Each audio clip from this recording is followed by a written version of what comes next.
Good evening. My name is Lori Kaplan. I'm the chair of the SOCAN-Ashland Climate Action Project, and welcome to our program, Natural Gas, the fossil fuel you came to love. So glad that you're here to listen to this program. First and foremost, we acknowledge that we work and live upon the ancestral territory of the Shasta and Takelma tribes and other Native peoples. We are grateful to the elders and their people who cared for these lands in close connection to the earth and all beings here. We acknowledge that Native people still live here and we deeply honor their sovereignty. We are thankful to be on these sacred lands with the plants and animals that inhabit them. I want to say first that we had some technical problems with the recording from the evening program, and so this first part is actually a re-recording. So if you notice some differences in ambient light or some subtle differences in what people are wearing, kudos points to you, because we did have to re-record just this first section. So we did want to make it available to you. So first we're going to have a word from our sponsor, one of our local initiatives that's really doing great work. We've invited Rogue to Go to come and join us and tell us a little bit about what they're doing here in the Valley. And so I'd like to welcome Linda Peterson-Adams. Hello, everyone. Wondering how you can help reduce the use of single-use plastic piling up our landfill with takeout trash and enjoy scrumptious delicacies from our local eateries, thereby feeding two birds with one scone? Rogue to Go is an easy way to reduce waste and show that there is a better way to do takeout. Here's how. Buy in. Purchase a Rogue to Go container or nifty copper Rogue to Go token for a container at any one of 10 participating eateries. Fill it up, your container with local delights such as steelhead tacos from Simple Cafe, Moroccan carrot salad from Falafel Republic, the Chef Slayer burger from Common Block Brewery, the Black Dragon roll from Kobe, the mushroom fettuccine at Pie and Vine, the waffle cheese cone at the Oregon Cheese Cave, the paleo bowl at the Ashland Food Co-op, a chili relleno burrito at Burrito Republic, or the orange pecan sticky bun from Butter Cloud Bakery and Cafe. Then chow down. You know what to do. Afterwards, swap it. Exchange your household clean container for a new sanitized container or token anytime you visit a participating eatery. Containers are 100% sourced BPA-free plastic that can be used over and over and over again, eliminating waste and saving money for businesses. Learn more at rogue2go.com and see us on Instagram at rogue2go. Be a rogie. It's easy, it's delicious, and it warms the soul. This has been a public service announcement brought to you by the recently registered nonprofit Be the Change Rogue, based in the leading resilient town of Ashland, Oregon. Thank you. Thank you, Linda. Thank you. Okay, great. So I'm going to start off with a little presentation of my own, just to frame the issue. We have an excellent panel here this evening. I'm just going to set the context. As you all know, I'm not myself a climate expert or a scientist. I'm a local resident who really wants to see climate action advance in our community. So I did my own learning about natural gas, and I'm going to share a little bit about what I found before we go to our panel of experts. So I'm going to share the screen.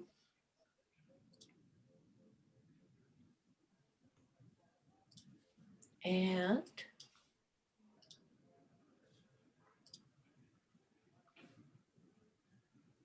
here we go.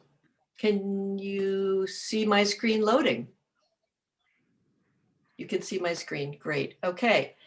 So tonight's program is called Natural Gas, the fossil fuel you came to love.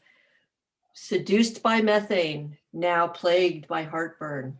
And this is a SOCAN-Ashland Zoom conversation that took place on March 25th, 2021. Oops. There we go. So the Ashland Climate Action Project is a project of Southern Oregon Climate Action Now, a fantastic local organization.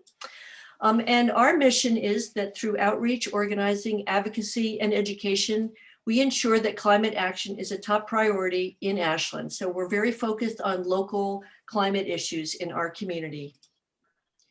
I want to start by reading the SOCAN position statement on fossil gas, which is a preferred term to natural gas. Burning natural gas produces less carbon dioxide per BTU than burning other fossil fuels. However, fugitive emissions from extraction, processing, and transmission of methane, which has a 20-year global warming potential 86 times worse than carbon dioxide, mean that the complete life cycle of natural gas use can result in as much global warming as burning coal and oil. And we're going to talk a little bit more about that. For this reason, the use of natural gas should be discouraged, along with the use of all fossil fuels. So for more information about fossil gas, please read the full SOCAN paper on the SOCAN website, which I've provided the URL here, Fossil Natural Gas, A Bridge to Nowhere. So I was interested in what the trends were in consumption of natural gas in Oregon. This is a graph that shows how use of natural gas delivered to all types of uses, all types of consumers in Oregon has been increasing in the last few years. I was interested in residential consumption and found similarly that natural gas consumption by consumers, by us in our own households, has also been increasing. And I looked further to see the sources of energy. And as you know, particularly those of you who are residents of Ashland, we get most of our power from hydropower, and that is a big source of energy in the state of Oregon. But look at natural gas. This was in 2018. It's really not very far behind. So it is the second biggest fuel source, energy source in the state of Oregon. And it is a fossil fuel. So if we look at by sector, we see that residential consumption accounts for 24% of fossil gas use in 2018. So that's pretty significant. So if we could make changes to our consumption of natural gas in our own households, that could make a significant difference in the amount of natural gas fossil gas that's being used in the state of Oregon. So how are we using it? Many of us don't even really think about this, and other people are very aware of how they're using natural gas in their homes. So you might have a natural gas furnace. You may have a cook stove. You may have a fossil gas hot water heater. You may have a lovely fossil gas fireplace, or you may have a fossil gas dryer. If I were to guess which one of these is your favorite natural gas appliance, you would probably say your stove. And I know a lot of people are very, very fond of their fossil gas stove. So we're going to talk a little bit about that and what the options are. And we will be providing future programs on what are the alternatives to using a fossil gas stove and how consumers have adapted to these. And you'll hear a little discussion about that during this program. So I went back and looked at our Ashland Climate and Energy Action Plan to see what the strategies were that were related to fossil gas. And the recommended strategies in the building and energy section of the plan call for us to enhance our use of cleaner fuels through fuel switching in residential and commercial buildings and renewable energy production in generation. Promote switching from higher carbon fuels such as natural gas and gasoline to lower carbon electricity. And coordinate with Oregon cities to promote and reinforce standards around renewable energy, such as higher renewable portfolio standards and requirements for new construction. So you can see a lot of this involves action that we might need to take as a community through our municipal operations, also in our own homes.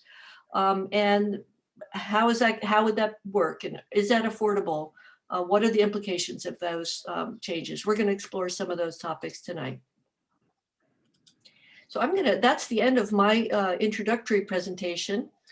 And I would like to tell you that one of our speakers was not able to join us tonight due to illness for the original program.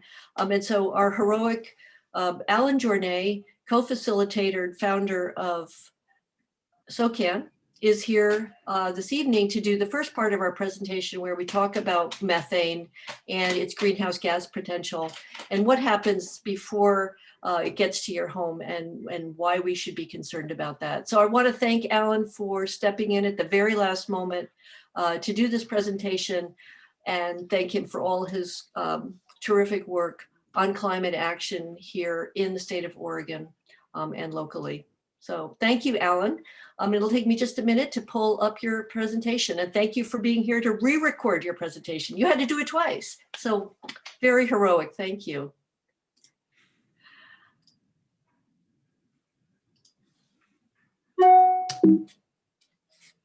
So it's just going to take me a second to get out of that presentation and pull open Alan's. Here we go.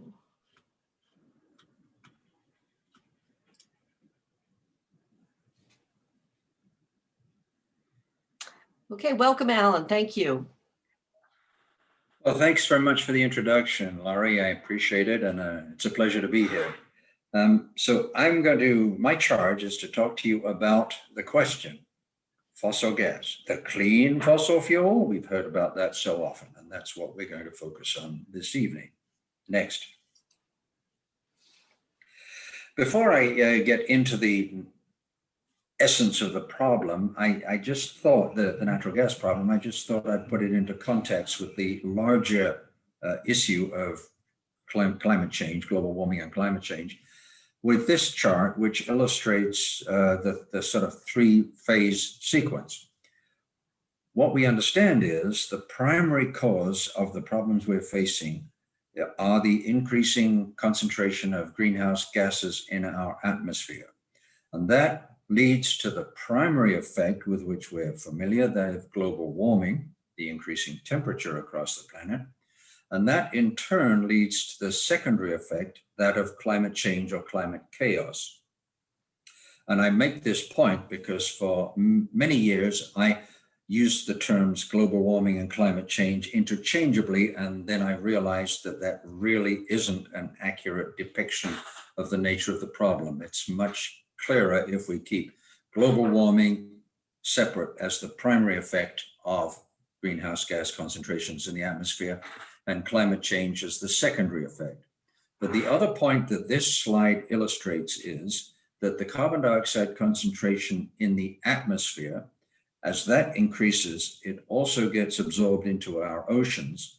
And that leads to another problem, which we often think of as being a global warming problem, but it's a separate consequence of the increasing concentration of greenhouse gases in the atmosphere, and that is ocean acidification. So they are very closely related, but they're not the same consequence of our emissions of greenhouse gases. Next. Anybody who spends any time considering this problem of global warming and its climate chaos consequences has probably come across a graph that looks like this. And what this illustrates is the global mean estimated land and ocean surface temperature, atmospheric temperature, from 1880, when data was first collected, up until 2020. And what you can see in this chart is that most of the warming has happened since around the late 1960s, maybe early 1970. And that's when we will see in a moment that the problem of carbon dioxide, particularly in the atmosphere, has been taking place. Next.